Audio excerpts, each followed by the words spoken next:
Grunt itself isn't going to do much for us. It just provides the framework by which we can use contributed plugins to do the stuff we actually need, like concatenation and minification. If we went back to the browser and we continued along this example on the gruntjs.com page, it will have us install a plugin called Grunt Contrib JS Hint, which allows us to use JS Hint, which is a way to check our JavaScript code for common problems or issues, and run it through Grunt as part of the automation.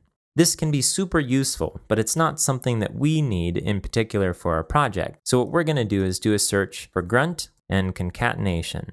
And here at the very top, we have Grunt Contrib Concat. Let's check that out. I'm going to scroll down to where the documentation starts. You'll find that the structure for the documentation for Grunt plugins is very similar on GitHub. First, it tells us what it does, concatenate files, and then it tells us how to get started, which specifically means installing it and using it in our project. So we'll start by installing this plugin, which uses the same structure as we used to install Grunt. So we'll copy this, and we want to make sure that save dev is part of this, and we'll go back to the command line, paste it in, hit enter. And now if we look at our package.json, we should see another line here. And also, if we look at our file structure, we now have a node modules folder. And inside of here is Grunt, as well as any Grunt plugins that we add.